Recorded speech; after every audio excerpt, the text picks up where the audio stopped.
Imagine being told that you won't survive without a new heart, or you won't ever see again without new corneas.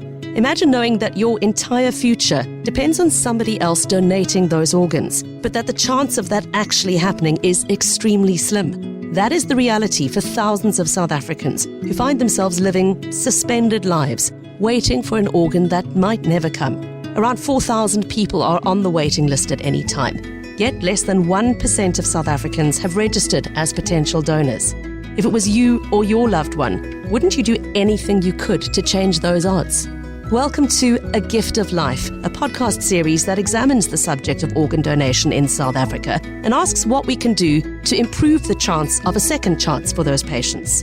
I'm your host, Pippa Hudson, and over the course of this series, I'll be sharing stories of organ and tissue recipients, donors and their families, as well as the doctors, transplant coordinators and other professionals who help turn one family's tragedy into another family's greatest hope. I hope we'll address many of your questions around organ and tissue donation and perhaps inspire you to sign up as a donor yourself. I think it's about time we put the focus on the people whose story is perhaps the most powerful argument in favour of organ donation. The recipients whose lives are forever changed by this gift of a second chance. I have two of them joining us on the podcast today. Tanya Bothma is a little over 5 years post a double lung transplant, the first of its kind to be performed in a state hospital anywhere in Africa. And Beckbessinger, well, she is 12 years post-surgery for a heart and bilateral lung transplant. Both of them have a very compelling story to share about how their lives were saved. So Tina, as the one with seniority in the room, then let me start with you. Not really, but okay. I know you struggled with heart and breathing issues literally from the day that you were born. Can you just briefly explain to us the nature of the medical challenges you faced? So I was born with 10 fingers and 10 toes. I was a happy baby. Birth had been a little bit difficult. They had to pull me out with forceps. Happens to the best of us. Yeah, I didn't want to get out of that warm, safe space. And I was a little bit tinge of blue, sort of lips and nails and things. And my heartbeat was irregular and faster than normal. But they attributed that to difficult birth. Okay. And other than that, 10 fingers, 10 toes, perfect baby girl, sent me home. And then stories differ between mum and dad. Dad said it was a checkup. Mum said I had a cold that I wasn't getting over. Either way, they took me to the GP. He listened to my heart, and then he turned me over, and he listened to my heart again. And he kept on turning me over and over and over and listening and listening. Mom said it was like the longest doctor's visit of her life. Sure. And he said, there's something I don't like the sound of. I'd like for Tina to see a specialist. So what with that, I went off to Wentworth Hospital, which was sort of the premier cardiac sort of centre at the time. They diagnosed me. Mum and Dad wanted a second opinion. I came down to the Red Cross Children's Hospitals here in Cape Town, and they confirmed the diagnosis. I had a missing tricuspid valve, which separates the oxygenated and deoxygenated blood. So that was mixing. So right from birth, I didn't have enough oxygen. Okay. I had 3 holes. I had narrowed arteries between the heart and lungs. Sure. Which then eventually led to pulmonary hypertension, one of the rare diseases of the world, essentially meaning high blood pressure in the lungs. Prognosis for life, they said to my folks, she'll be lucky to reach double digits. And I know you're never supposed to ask a lady her age, but just remind us how old you are as we speak today. I'm now in my 40s. You're in your 40s, okay. So they were wrong on that count, weren't they? Well, I've always been a bit of a rebel. I don't like a rule. You saw it as a challenge rather than a limitation, clearly. Exactly. But jokes aside, Tina, talk to us about what the impact of that diagnosis, what it meant in terms of what your life was like as you grew up as a young child. I never really understood. I always knew that if I was tired, I had to stop. Mm-hmm. And I always seemed to get so much more tired so much quicker than everyone else. So right from little, I knew I wasn't the same. And it used to frustrate me endlessly. And all I wanted to do was be normal. And I loved running around with my friends and playing catches. And I loved it, but I hated it at the same time because I was always the one that got caught first. And then I was always on for the whole rest of the game because I wasn't fast enough to catch anyone. And then I had to give up. And then people thought I was being a bad sport because I couldn't breathe. And yeah, it was hard. It wasn't But, at the end of the day, that's the only existence that I knew. Yeah. You were fitted with a pacemaker, which kept you going through, I think, your teen years. Is that correct? Correct, yeah. So I made double digits, sort of for you. And, it was still the school holidays. I hadn't started Standard 7 yet, and we'd been away on holiday. Mum and I had been grocery shopping while we were at the grocery store. I bumped into tall, dark, handsome, blue-eyed, matric prefect rugby player. All the hormones were just going crazy. And we unpacked the groceries and whatever when we got home. And Mum was having a cup of tea and lying on her bed. And I was telling her about said prefect rugby player. And I've always been a bit dramatic. So I was like, oh, Mum, he's so... And I took in this deep breath and I fell to the ground. And Mum burst out laughing like, oh, my gosh, dramatic child. But I didn't get back up. So Mum leans over the end of the bed and I'm out cold, turning blue. Sure. So what with that, she rushed me to the hospital. Things, they stabilized me. In fact, they pronounced me dead and then Mum screamed at him. So they did CPR. Trauma is clearly inherited. Fighter. Yes. And then, they managed to stabilize me, get me to hospital, and that's when I had a pacemaker fitted. Yeah. And that kept me lively and strong and bubbly until sort of my mid-20s. And I started putting on weight. And I was like, oh my gosh, varsity, too much chips, cheese sauce, oh my word, small diet going. Everything I tried just wasn't shifting that weight. It turned out my heart was in heart failure and I was retaining water. Okay. At what point did the doctor say to you, you need a transplant? You've got to be sick enough to go on the list. You've got to lose enough quality of life. And I don't think a lot of people understand that. And every time I went into the doctor's rooms, because I was having a day out and because they were my friends, I was always happy to see them. So I had to ask to go on the list because I was always this bubbly, full of life person. And I said to my doctor, I said to him, when am I going on the list? And he said, when you lose enough quality of life. And I said, but I'm in bed 18 to 20 hours a day asleep.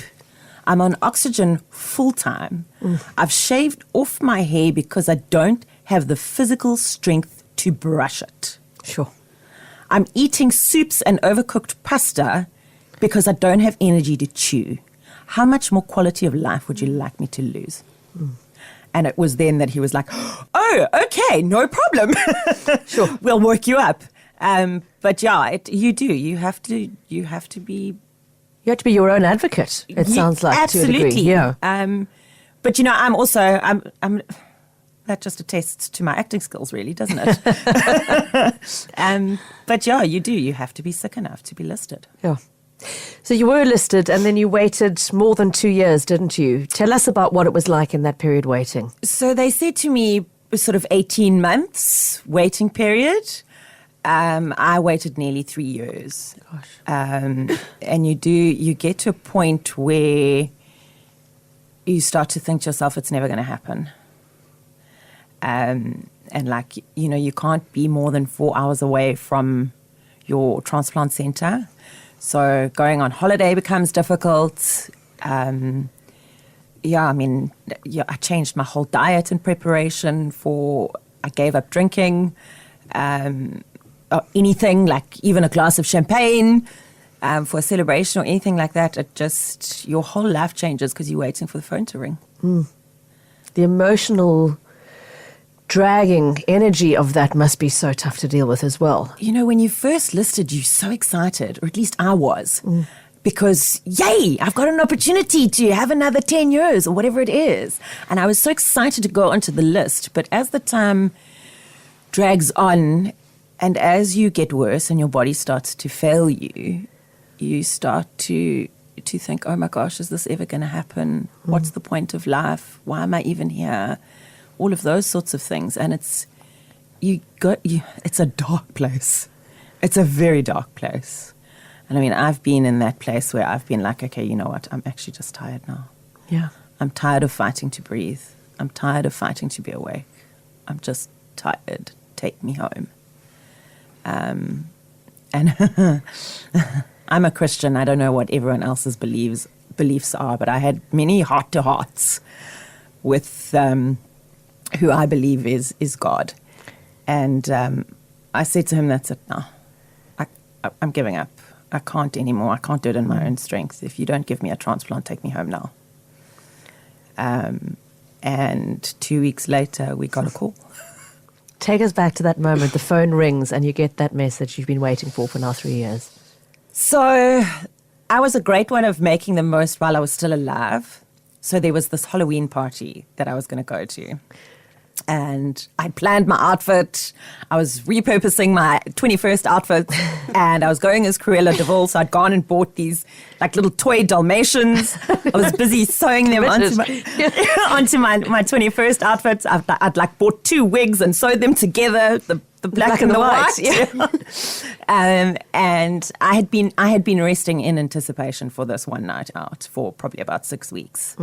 And my mum, it was a beautiful sunny day in Durban, and my mum came into my room and she said, that is it now. You have been in this room for 6 weeks. You need to get out and get some fresh air. And I was like, yeah, but Mum, I'm trying to save my energy. She said, I don't care. Come outside. So we went outside. Mum helped me.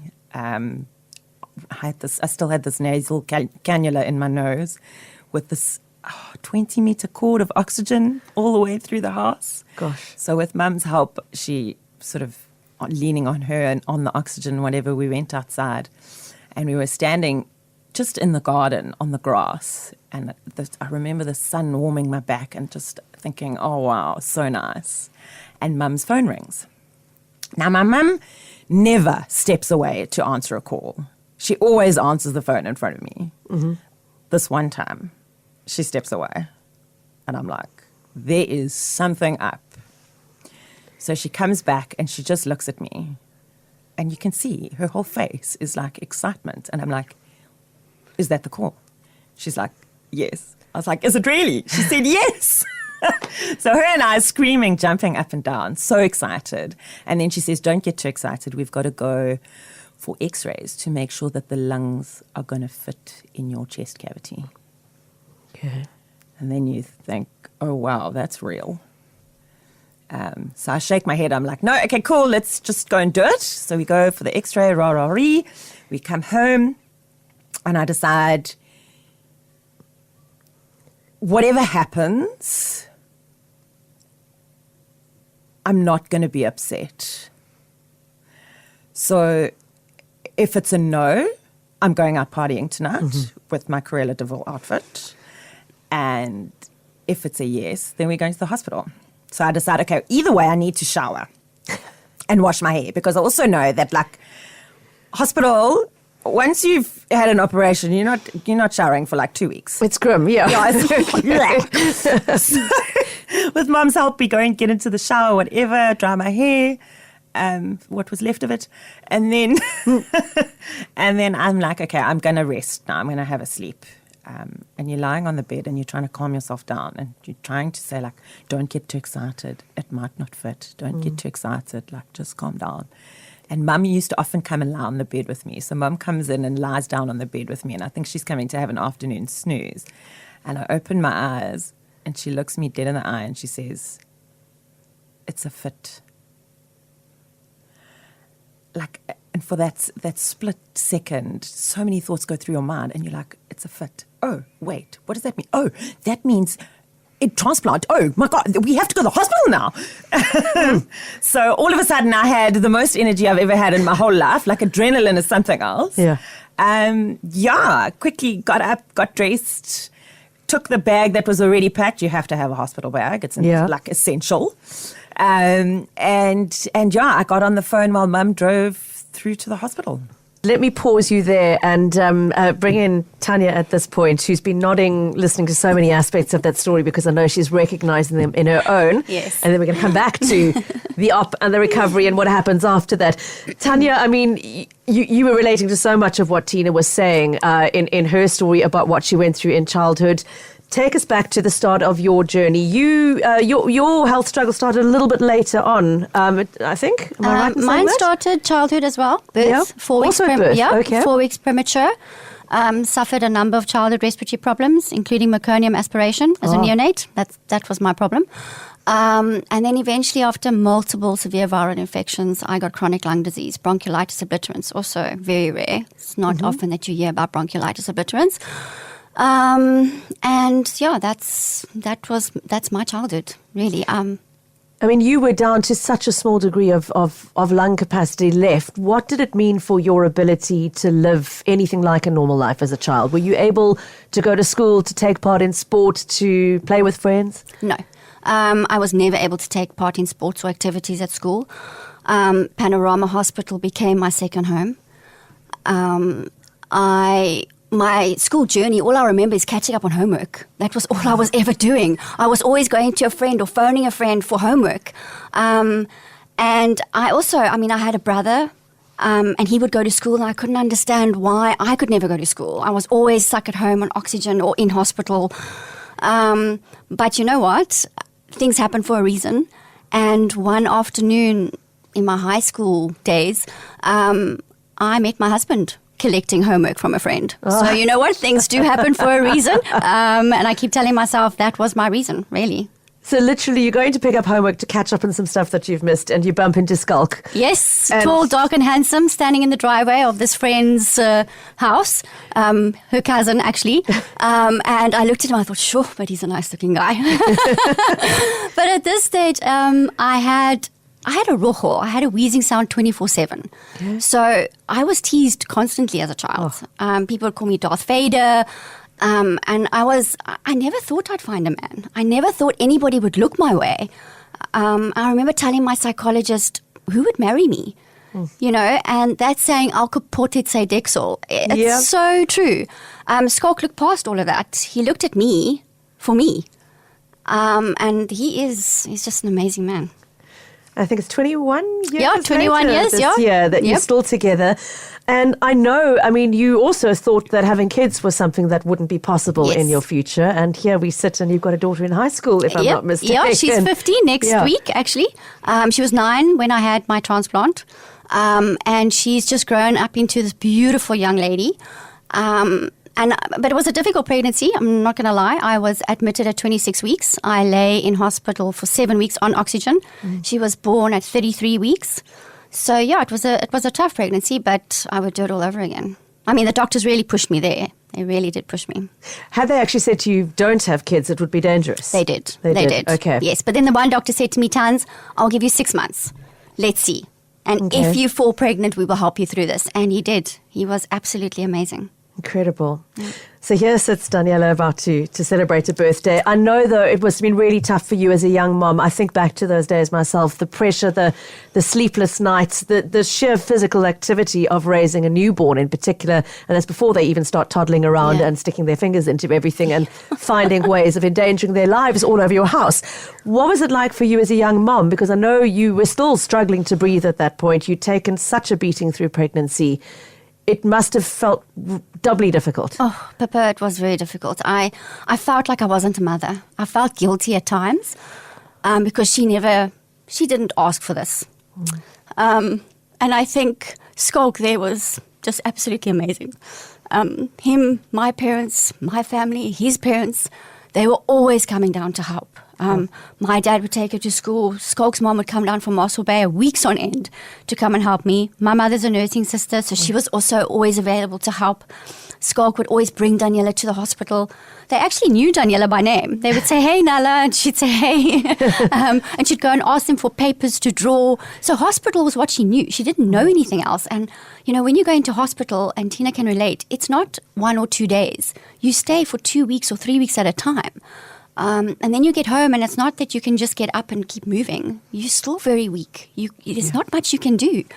But my mother has always taught me from a little girl, don't let your illness define you as a person. Keep fighting. And that's exactly what I did. I tried to do as much as possible with a little bit of capacity that I had. I really did. When we're talking about a little bit, just to put it in perspective, you were down to something like 14% lung capacity, weren't you? I was 14%. At what point did the doctor say to you, Tanya, we've got to put you on the transplant list? Daniela, like I said, she was 9. So it was, she was probably about 8 when Dr. Johan Tron actually had the conversation with me and Skalk. I was more in hospital than at home at this point. Yeah. And he said to us, it's not looking good. Our only option is a double lung transplant. And I think, when you're sickly, you learn to cope with what you've got. So you don't actually realize how sick you are because you just cope.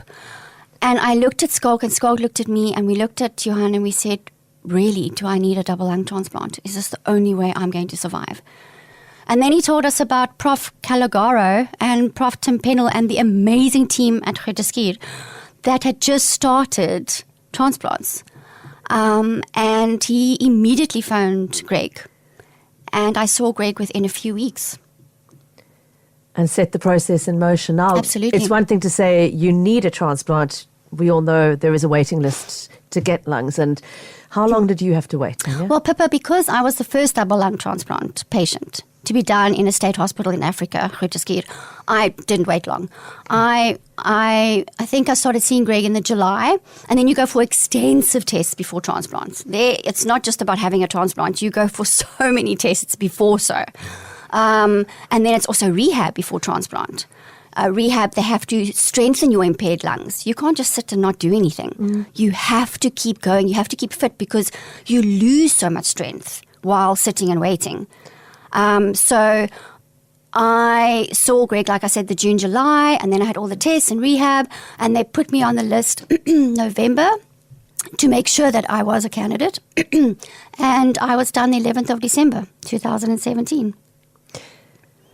Now let's bring the two of you together here. So you both got to that moment. The call comes saying the organ's here, the op is happening. As you've spoken about, Tanya, there's a huge build-up before then. It's not as simple as hop in the car and go. No.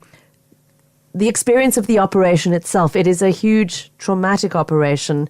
In your case, double lung transplant. Tina, in your case, double lungs plus heart. Am I correct? Correct. That's a massively invasive surgery. It takes a long time to recover from. Tina, tell us a little bit more about what it was like to wake up from that operation. So I don't really remember the first few days because they keep you in isolation as well. It's a bit like being in a fish tank.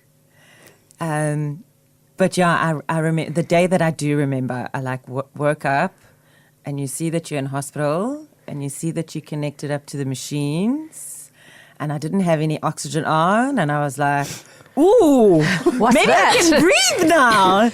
And I remember taking in this incredible breath of air, and I just breathed it all the way in until it hit the very bottom of my lungs, my new lungs.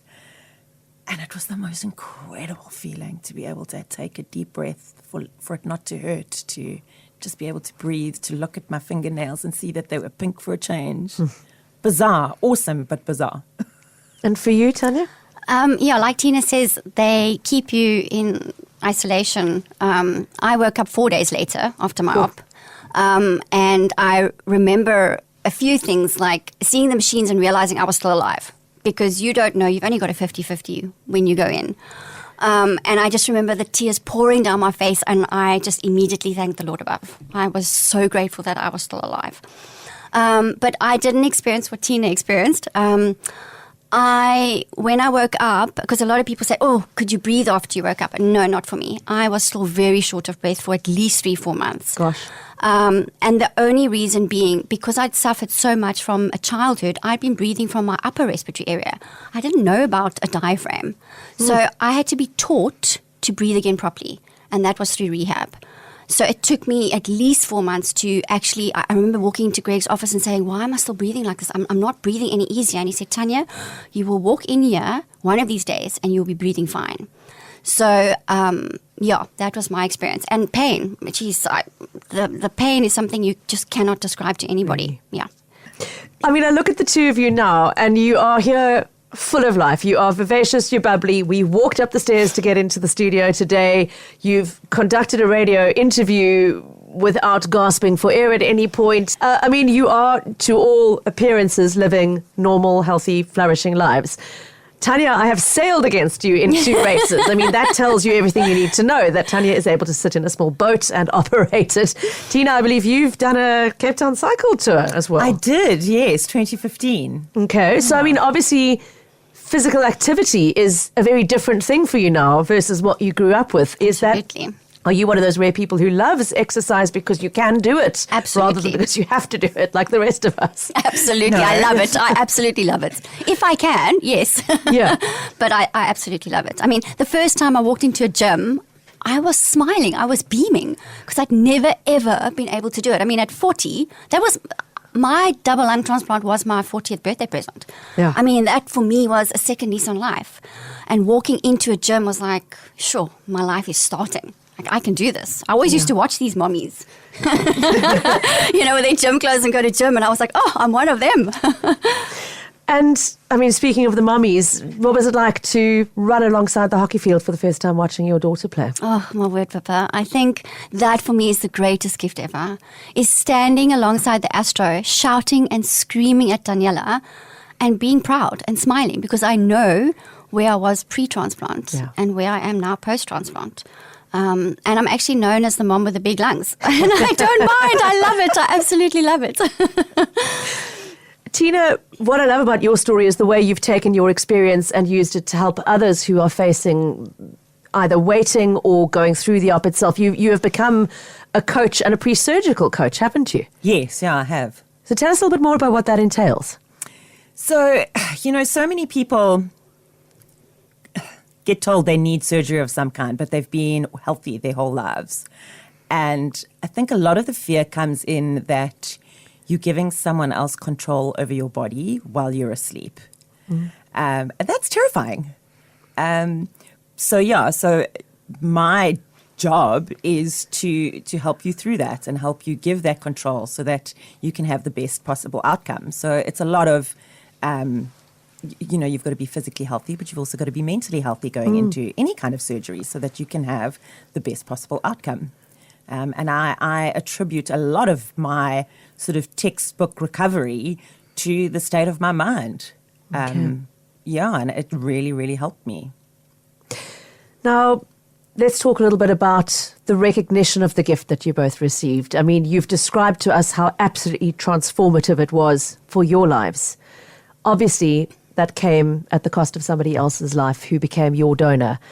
I would like to just ask each of you to tell us a little bit about what goes through your mind when you wake up, you are confronted with this wonderful new reality of your gift of a second chance. And then the realization must dawn that came at somebody else's expense. Tanya, what was it like? I mean, was there a specific point where that happened, or was it something you'd sort of had to mentally come to grips with while you were preparing for the transplant already? I think that was very hard for me to grasp, realizing that somebody's going to die to save my life. Very hard. And 5 months prior to my transplant, I lost my brother, who was an organ donor. And he had a paragliding accident. And he fell to his death. And unfortunately, he wasn't able to donate organs, but he was able to donate tissue. And he was able to help 26 people. Gosh. And I think that's what helped me cope, realizing that somebody that had so much zest for life was able to give somebody else an amazing gift, the best gift ever, life. And I think that's why I could come to grips with my transplant and somebody dying for me. I think, after a year, you're allowed to write a letter to your organ donor family. And it was one of probably the hardest things I've ever had to do. How, like you say, how do you thank someone for losing a loved one so that you can live? It's very difficult. And what got me through that was my brother's death. Because we as a family have experienced both spectrums. Organ donation is a gift to one, yet tremendous pain to another. And I think that's what got me through it. And in my letter, I told them how I exercise, I enjoy life, I enjoy spending time with my beautiful family. And I really do this in honor of my organ donor, my hero. She really is my hero. And I tell everybody I'm standing here today because of this amazing woman. You don't know who she is. I know you're never allowed to have that immediate contact, but it's wonderful that you were able to express that thanks, even if it had to be in a letter. Yeah. Tina, did you have that opportunity as well? So my experience was very, very different to Tanya's. I justified it in that the person was going to die anyway. And if they saved my life in the process, thank you. So I didn't ever really dwell on the fact that someone had passed away in order for me to live. And then I made contact with my donor family. How did you do that? I went through the correct channels. I went through my coordinator, who contacted their coordinator. There's a whole lot of psychological exercises that need to happen and mental checks and things. But yeah, we eventually, they were keen to get in touch. I had written my letter 6 months after my transplant, but they never received it. Oh. So their daughter had saved, she donated everything. She donated her kidneys, her cornea, tissue, everything. So they'd heard from everybody else, but they'd never heard from the heart and lungs, and they never knew what had happened. And so eventually, they were like keen to hear from me, and we texted for a while, and then eventually we met. What was that like for you? I've never been so nervous or anxious or terrified ever in my life, ever. Because how dare I stand here in the place of your child? And am I worthy? That was going through my mind the whole day. How will I ever be worthy of their young 17-year-old daughter's life who had her whole life ahead of her, who had dreams and ambitions and plans the same way I did.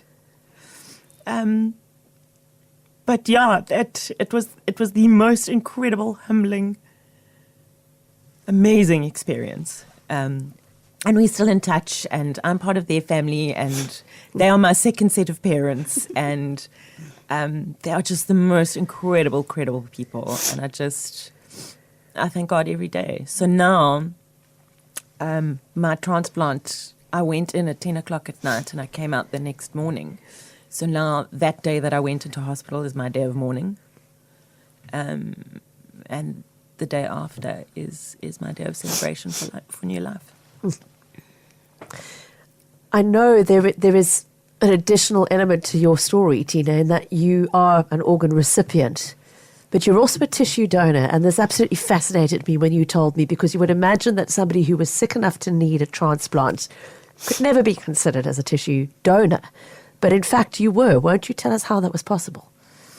So as messed up as my heart and lungs were, they managed to salvage valves from my heart. And then those got used. I know the one went into a baby in Pretoria. And it's just so satisfying to know that as broken as I was still of some use, and I could help someone else. Tanya, did you have any opportunity to communicate with those 26 people who were helped by your brother's donation? Has your family had any contact with them? No, unfortunately not, no. Yeah, the tissue donor sent a letter of thanks, and they were the ones in the letter saying how many he had helped. But no, we've had no contact. On an individual basis, okay. No. I know both of you, I mean, obviously, listening to this, you can hear how profoundly grateful both of you are and how deeply you honor the gift that has been given to you by your donors. It's incredibly moving to listen to you tell your stories. But what I admire so about you is that you have both made it something of a crusade for life, that it's not only going to be your story, because sharing your story is such a powerful way of putting a human face to the concept of organ donation. And you've both become ambassadors for the cause, haven't you? I mean, Tanya, tell us a little bit about what you've done. Okay, so I do public speaking. I go and talk out there and create awareness around organ and tissue donation, because I think a lot of people don't really understand that organ and tissue go together hand in hand. Everybody just thinks it's organs, but tissue can save up to 50 people. I mean, help 50 people. Yeah. You know, you can save up to 7 people by, donating organs. So I try and go and do some public speaking, which I did a few weeks back. And then I try and get in funds for the Grooterskloof lung transplant unit, because I feel that is where my life was saved. And there are so many people waiting on a list and that need funds. And I just feel that I've been given a second lease on life to help others, to give back. And that's all I want to do. I just want to give back. I just want to show people how appreciative and I'm speaking on behalf of all recipients, I think we're all grateful for that second lease on life. And then the sailing that we've done together, Pippa. We use the term sailing very loosely, to be fair. But absolutely. But it's very daunting getting into that little boat and actually having to do the whole sailing thing. But yeah, that's what I'm doing. I'm trying to do things to create awareness around organ and tissue donation, and then funds for the Groote Schuur Lung Transplant Unit. And for the record, the sailing that Tanya's talking about, if you've not heard us discuss it before, is the Little Optimist Race every year, which is a charity fundraiser which requires grown adults to pour themselves into little tiny children's boats and try and get around the waterfront without sinking them. So far, so good. See you there later this year, Tanya. Tina, what about you? I know public speaking has also become something that's become almost second nature to you, hasn't it? Yeah, in fact, I train it now. So, and I love it. I told you earlier, I've always been dramatic. I keep saying I was born for the stage or whatever, but I love it. But I'm very much an advocate for organ donation, and my way of giving back is not just to tell my story, but to help people through the process, that waiting process, that preparation, and then afterwards as well, because having a transplant it's a whole new way of living. There's so much that you can't do, so much you can't eat. Really? It takes a minute. And the pills. Don't forget the pills.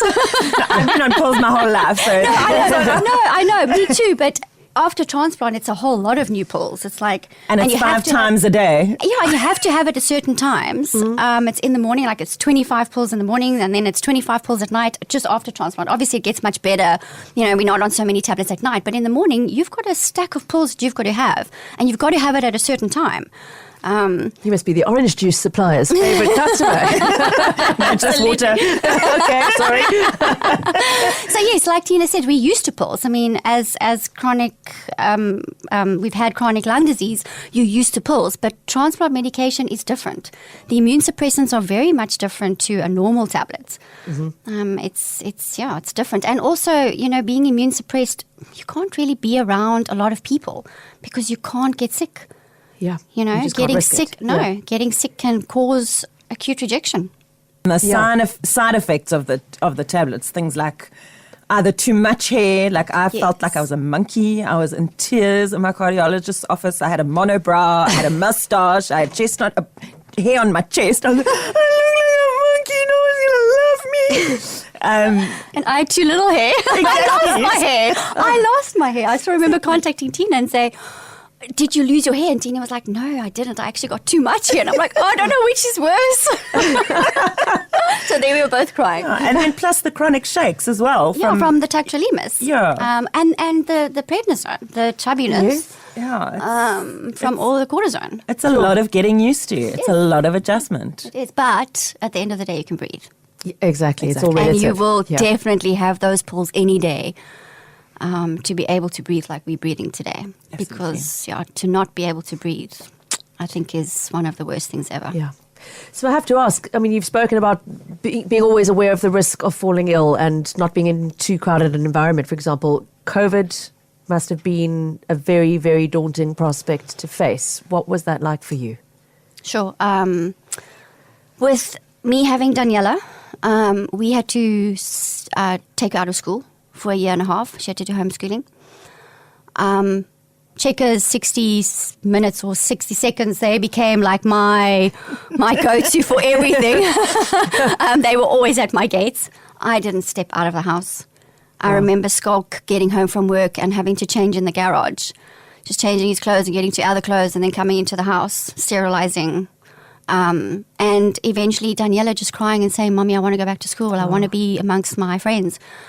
It was very hard for us. And Greg said, Tans, unfortunately, you can only send Daniela back to school after your first vac. So I had to wait. I think we got our vaccinations, 1.5 years, a year after COVID. Okay. So and you lined up early on as a priority case to get them? Well, unfortunately, we as immune suppressant patients weren't. Not? No. So you had to wait for your age group to come up? We had to wait for our age groups to come up. Yeah. And Tina, what was it like for you? Terrifying. Mm-hmm. Absolutely terrifying. my fiance and I decided to go into lockdown before Ramaphosa addressed the nation. I think he spoke on the Monday night, and we'd already gone into lockdown the Sunday morning. Okay. So we'd already gone and bought groceries and toilet paper and did all that already. So you're the ones who took all the toilet paper. Okay. Now we know. Now we know. But yeah, I mean, for me, it was like being in isolation again. It was easy. I'd lived that journey. You know, we were washing our groceries. I lived right from transplants. I've lived with masks and sanitizer in my bag. There was nothing new for me. Yeah. In fact, even on my social media, I was doing videos on how to wash your vegetables and your groceries and like how to live in isolation, guys. So yeah, I agree. Yeah, so for me, it like I say, it wasn't too much of a change because I'd had that 3 months of isolation anyway. But yeah, it was terrifying to think that you might get it, and I mean, there were a lot of transplants that passed away. Just Really? They were dropping left, right, and centre. It was quite terrifying, actually. But yeah, I've had COVID and I've survived it, and here I am living to tell the story again. Okay, sure. I mean, it puts a whole new perspective on what was inconvenience for some of us was literally potentially life or death for you. It really does change your perspective, doesn't it? Just in closing, when you've both spoken about your sense of gratitude, and I wonder if you feel a sense of responsibility to live your lives a certain way or to look after your bodies. Very much. Absolutely. Does that come with the experience? Yeah. Yeah, absolutely. I mean, and like I said earlier, how do you ever be worthy of someone else's life? Yeah. And so you wake up every morning paying off that gratitude, if you will. I don't want to call it a debt, but it is. You live your life so that your donor can live on and the family can be proud, and so that other people don't have to travel the same journey. Yeah, absolutely. I mean, I get up every morning and exercise. I was told exercise, keep those lungs fit, keep those lungs healthy. And I do that for my hero, my organ donor. I really do. And every morning when I get up, I thank her. And I thank the Lord and I thank the doctors. And that's why when people invite me to large crowds, or if I have to go, I'll wear a mask. Because I'm not prepared to put my lungs at risk. So yes, you have to live your life fully, but you have to be responsible. I'm going to finish with a question that I've been putting to most of the guests in this podcast, which is around the question of what we do to get more people to register as donors and to have that conversation about knowing that this is my wish, because it does come down to what you discuss with your family, doesn't it? Yes. Absolutely. Tina, I mean, what would you like to say to somebody listening today who perhaps hasn't made up their mind yet or has hesitation? Wow. We're all going to die one day. Yeah. I know we don't like to think about it, but it will happen to each of us. That's just the way of the world. Wouldn't it be awesome if you could live on and be a hero in someone else's life and leave a legacy of massive proportions by being a donor? And Tanya, that requires having a conversation, which is not always an easy one to have, because nobody likes to talk about the concept of mortality. No. But it's an important one to have, isn't it? Absolutely. I think if you can have that conversation with your loved ones, you can give the greatest gift ever, a selfless gift. Thank you for listening to this episode of A Gift of Life. Please check out our website, capetalk.co.za, to follow the series in full and make sure you don't miss an episode. And I'd really like to encourage you to share these episodes with your own family and friends. Help start the conversation about organ donation in your circles of influence. If you'd like to register as a donor, please visit the Organ Donor Foundation on www.odf.org.za. It's a quick, easy and free process, and it could save 7 lives.